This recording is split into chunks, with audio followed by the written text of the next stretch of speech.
కాంగ్రెస్ 10 నెలల పాలనలో ఒక్క నోటిఫికేషన్ ఇవ్వలేదన్నారు మాజీ ఎమ్మెల్యే బాల్కసుమన్. తాము ఇచ్చిన నోటిఫికేషన్లకు రేవంత్ రెడ్డి ఈవెంట్ మేనేజ్మెంట్ లాగా నియామక పత్రాలు ఇస్తున్నారంటూ మండిపడ్డారు. బాల్కసుమన్ వ్యాఖ్యలను కాంగ్రెస్ ఎమ్మెల్యే మేడిపల్లి సత్యం ఖండించారు.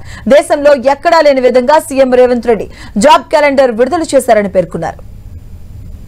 ఇది మా జాబ్ క్యాలెండర్, గీగీ నెలలో గీగీ ఉద్యోగాలు భర్తీ చేస్తామని చెప్పి ఆనాడు ఓట్ల కోసం నిరుద్యోగులను అదేవిధంగా వాళ్ళ తల్లిదండ్రులను నమ్మించి అధికారంలోకి వచ్చిన తర్వాత అసెంబ్లీ వేదికగానేమో ఈ అక్టోబర్ 2024 నుంచి పరీక్షల నిర్వహణ మొదలు పెడతామని చెప్పి ఒక దిక్కు చెప్తూ, ఇంకో దిక్కు రేవంత్ రెడ్డి గారు గతంలో మేము ఇచ్చిన ఉద్యోగాలు, గతంలో మేము నిర్వహించిన పోటీ పరీక్షలు, మేము నిర్వహించినటువంటి ఇంటర్వ్యూలు, మేము ఇచ్చినటువంటి ఉద్యోగాలకు సంబంధించి ఇప్పుడు నియామక పత్రాలు నెలకొక ఈవెంట్ పెట్టి ఇప్పుడు నియామక పత్రాలు విడుదల చేస్తూ ఈ 10 నెలల్లో మేము 31,000 ఉద్యోగాలు ఇచ్చినామని చెప్పి పచ్చి అబద్ధాలు ఇవాళ ముఖ్యమంత్రి రేవంత్ రెడ్డి మాట్లాడుతూ ఉన్నాడు.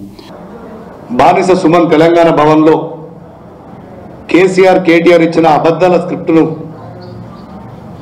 చదువుతూ ఈ రాష్ట్రంలో అసలు ఉద్యోగాల నియామక ప్రక్రియ జరుగుతులేనట్టు, నోటిఫికేషన్ లేనట్టు పచ్చి అబద్ధాలు తెలంగాణ భవన్ సాక్షిగా ఈరోజు మాట్లాడడం ఇలా నిజంగా సిగ్గుచేటు.